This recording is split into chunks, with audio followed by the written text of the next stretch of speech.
The Knights Templars are a religious military order of knighthood established at the time of the Crusades. The old Knights Templar were located in a small town in southern France called Rennes-le-Château today.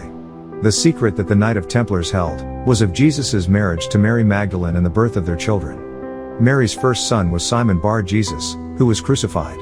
They had no other children until they took residence in Kemet, ancient Egypt, between the year 35 AD and 120 AD, the year of Yeshua's death.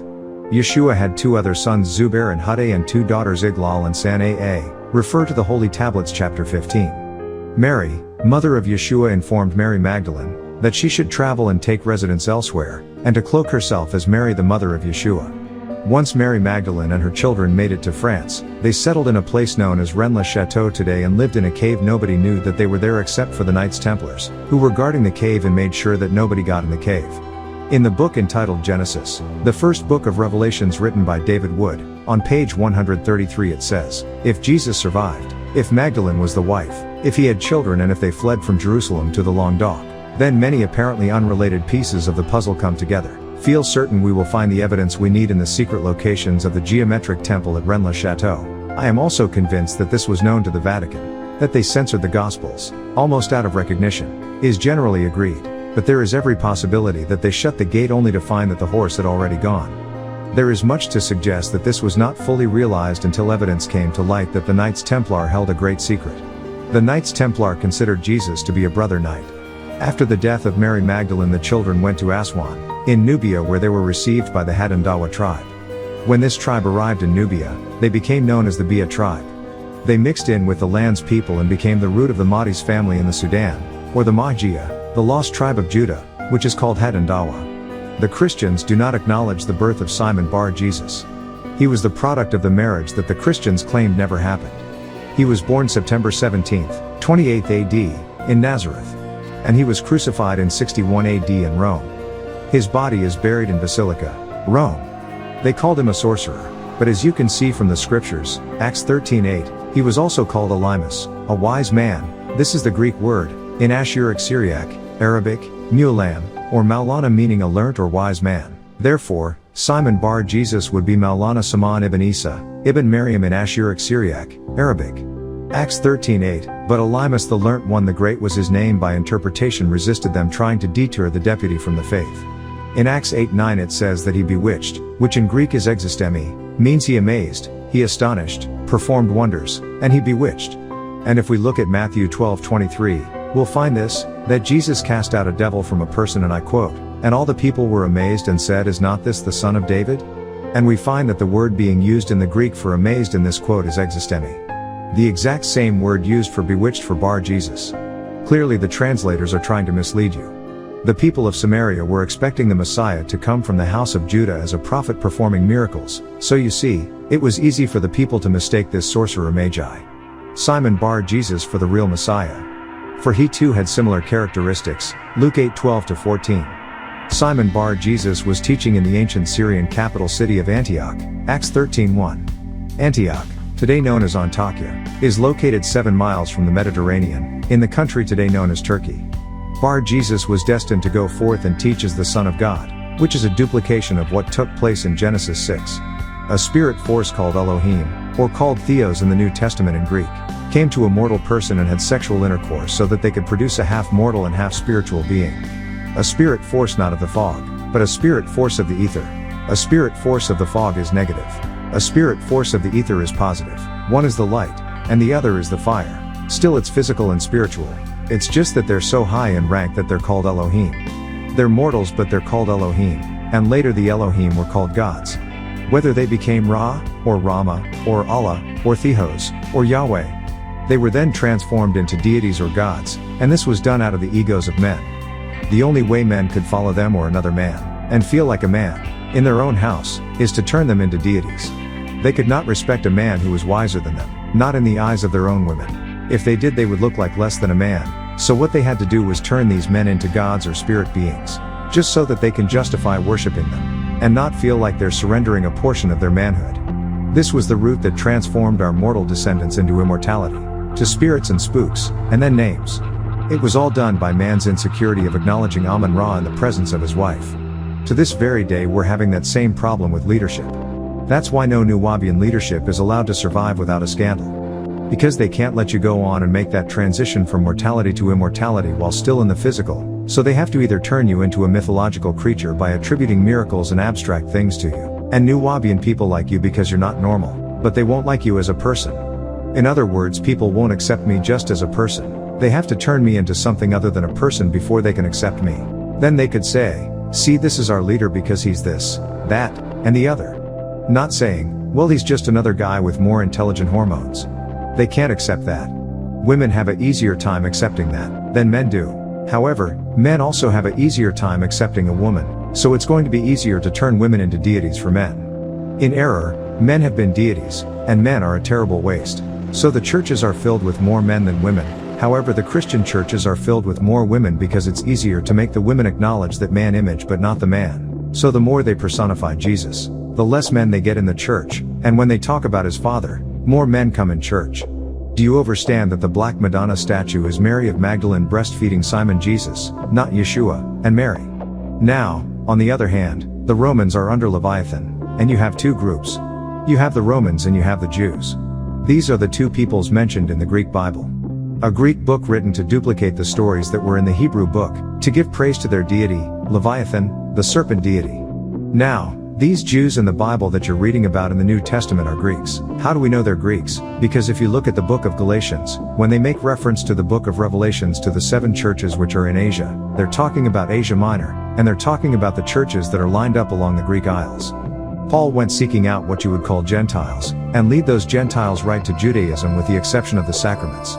Thus, he went out to the Greek Isles and baptized these Greeks, and baptized them into Judaism.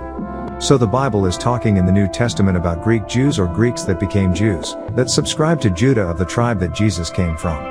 Metaphorically speaking, the churches are symbolic, but geographically speaking, the 7 churches that were picked are in Greece. They were then called the Assemblies of God. These converted Greeks were told in one case, that they had involvement with Jezebel. When the Greeks didn't have involvement with Jezebel, the Israelites did. Jezebel is a character type of a lowly type character. She was considered a whore and a deceiver that tricked Israelites into idol worship and sacrificing to false deities. She supposedly used her beauty and deceived them so that they started sacrificing things to false deities, and burning things on the altar to these same false deities, which the Greeks didn't do. The Israelites worshipped false deities while they were in Babylon. So, what was being done was the Greeks were being supplanted into the place of the Jews right in the Bible. That's the book of Hebrews, Acts, the letters and the false writings. So Simon Bar Jesus went on to preach and teach. He preached all throughout Greece, Syria, and Antioch, Acts 13:1. They have traces of his death being up in Europe. This Jesus was the one they sought to crucify and the one that Paul followed.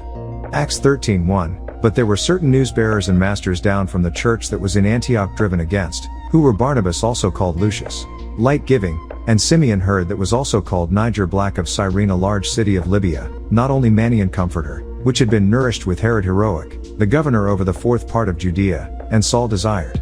Antioch is in the same location as it was in ancient days, however Syria's borders have been changed. So Syria, being a predominantly Muslim country, is where the language of Syriac Arabic was spoken. Simon Bar Jesus is usually referred to in the Quran as teaching in his father's name.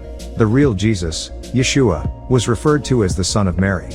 However, this title can be confusing because Simon Bar Jesus is also Jesus son of Mary, but this Mary was Mary of Magdalene. This Jesus was the Jesus that Paul, the 13th self-appointed apostle, followed, not to be mistaken with Jesus, Yeshua. Paul was not a follower of Yeshua, he was a follower of Simon Bar Jesus, an opposer of Yeshua's teaching. There were 3 men called Jesus that were living during the same time. The third Jesus was Jesus Justus as found in Colossians 4:11, and Jesus which is called Justus, who being of the circumcision, these only are my fellow workers to the kingdom of Theos, which have became a consolation to me. So, first you have Yeshua bar Miriam and Gabriel, or Jesus the son of Mary daughter of Imran and Hannah and Gabriel son of Raziel and Zamael. Then you have Simon the son of Jesus, son of Mary and Gabriel, and Mary Magdalene daughter of Zarola and Manahem. And finally you have Jesus Justus, also known as Cleopas, who is the son of Mark Antony son of Creticus and Julia, and Cleopatra daughter of Ptolemy the 12th. Cleopas was the son of Cleopatra and Mark Antony, Marcus Antonius. He was the Jesus who was born on December 25th, 1st AD in Mitzrayim, Egypt. There are traits of his story in Egypt under the Horus, Isis, and Osiris story.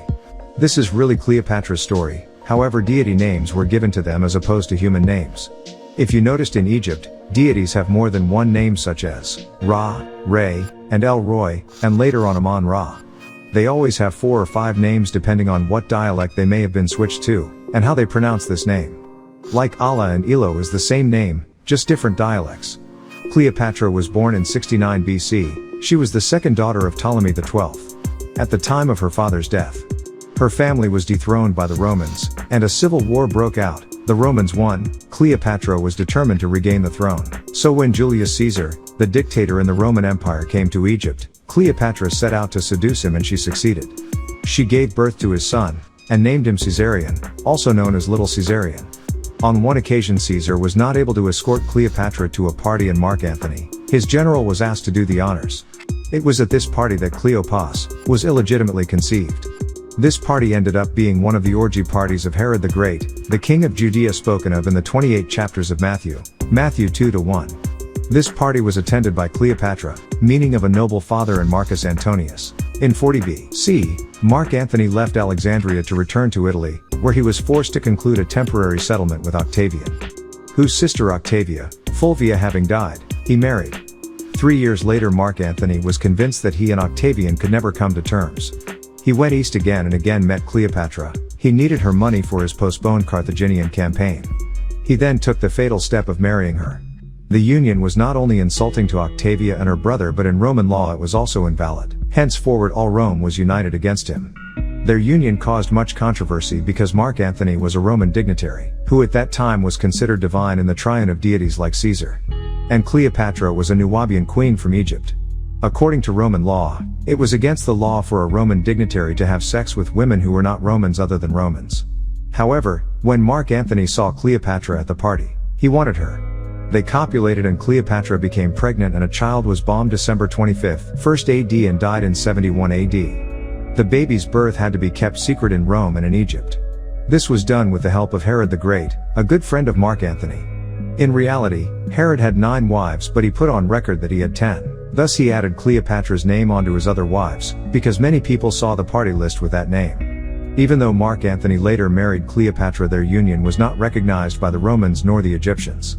This means that any children conceived from this relationship would be illegitimate and regarded as being fatherless. The family of Mark Antony, while in Egypt, was under the cat deity Bast only because Cleopatra was under the cat deity Bast. This is where you get the Roman Catholic Church from. Roman and Holy Cat, or Roman and Catholic, symbolic of the Sphinx, which is a cat man with a face of a pharaoh on it, and the body of the lion, which symbolizes the Egyptian Lion of Judah. The Roman Catholic Church is the Romans' way of implanting themselves in the Egyptian culture. In Egypt they had immigration laws and Cleopatra broke it by getting involved with a Roman male and marrying Mark Antony. People were not allowed to come into Egypt without being announced. And when you came in, you had to present things to the gods, or you had to be a god. If you were a god of your own land, then the pharaoh allowed you to sit in his court. Because any pharaoh was considered god to his people, but a commoner couldn't do that. If he was not of royalty he would be killed, his wives would be taken into Kemet, Egypt, and married off, and also any men he possessed would be killed. After Cleopatra allowed the immigration law to be broken, everybody was allowed to come and trade. That's when Amorites and Hittites, that is how the Canaanites came. So, you see, the marriage between Cleopatra and Mark Antony was against the law. The Romans saw the Egyptians as mortal people, and the Egyptians saw the Romans as mortal people. But each saw themselves as gods. So what the Roman Catholic Church did, was address both problems. In other words, the Egyptians looked and said, Cleopatra is the god, and Mark Antony is the mortal, and the Romans said, no, Mark Antony belongs to the triune. He is the god and Cleopatra is the mortal. Mark Antony stays a god because they say that Jesus is the Son of God, thus making him God, and Mary not only becomes the Mother of God, but also Saint Mary, or the Blessed Mother Mary. And that's why Quran 5:116 says, and I quote in part, O Jesus, Son of Mary, didst thou say to the men, worship me and my mother as gods in derogation of God?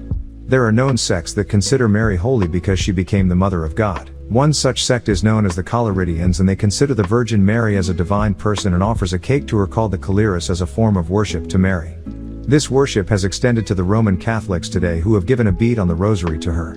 Notice the word rosary bead, rosary, leprosy, or the leprosy seed. The word leprosy connects with the word rose, which was the symbol of the War of the Roses. This war was over the English throne and involved two families. The Lancasters, whose symbol was the red rose, and the Yorks, whose symbol was the white rose. When Cleopas, the son of Cleopatra and Mark Antony, was born, he was supposed to come to the throne at age 13. This is where the bar mitzvah of Judaism comes from. They acquired this practice from the ancient Egyptians who were Nubian. In Judaism, when a boy reaches the age of 13, he becomes a man, as in Egypt when a young boy reaches the age of 13. In the royal house he becomes of age to be a pharaoh. It was the same with the priesthood. At the age of 13 the boy would recite his family lineage, and many rituals called the Mystery of Egypt, and he ascended the throne. Take a quick look at the word Pharisee, a Judaic ruling high priest and a pharaoh, and an Egyptian ruler. They are the same words phonetically. That's just more proof that many rites and religion had roots in the Egyptian culture. Since Cleopas had a Roman father, the Egyptians refused to let him take the throne in Egypt. Thus Cleopas went out and became the first evangelist. That's where the word evangel and the word Injil came from. He went out teaching the Phoenicians, who were a mixed seed, who were at this point integrated. His teachings included all of them from the original black Phoenicians to the Greek Phoenicians. Cleopas, not being accepted in either land, being half Egyptian and half Roman, became vindictive and launched the first evangelist teachings and went out to teach this gospel. Go spell. He went out teaching that he was the king of the Jews, the Greeks, and God of the Romans. He was also referred to as Saint Isa in the book The Unknown Life of Jesus, which records him traveling throughout India and teaching in the name of the real Jesus. He was known as Saint Isa. When he was 26 years old he returned to Palestine, and lived in the wilderness until age 29, healing and teaching in the name of the real Jesus. He died in India and was buried in a tomb in Kashmir, India. In Mark 9:38-40, John is telling the real Jesus, Yeshua, about a man teaching and healing in his name. That man was Cleopas. Cleopas was not the only child of Mark Antony and Cleopatra. They had 3 other children. Alexander Helios, who was awarded Armenia and the territory beyond the Euphrates. His brother Ptolemy, who was awarded the lands to the west of it. And a daughter, Selene too, was to be ruler of Cyrene. The Roman Senate deprived Mark Antony of his prospective consulate for the following year. When he finally declared war against Cleopatra, her unwisdom of her policy against Herod was revealed. For she had contrived to embroil him with the king of Petra just when his ability and resources would have been of the utmost value to Mark Antony. Cleopatra broke off the engagement and set course for Egypt. Inevitable defeat followed. Cleopatra realized that she had backed 2 losers, first Caesar and then Mark Antony. She knew that she could not kill nor exile Mark Antony, but she believed that if he could be induced to kill himself for lover of her, they would both win undying renown. She sent messengers to Antony to say she was dead. He fell on his sword, but in a last excess of devotion had himself carried to Cleopatra's retreat and there died, after bidding her to make peace with Octavian. Cleopatra killed herself on August 30th. She was 39 and had been a queen for 22 years, and Mark Antony's partner for 11. They were buried together, as both of them had wished, and with them was buried the Roman Republic.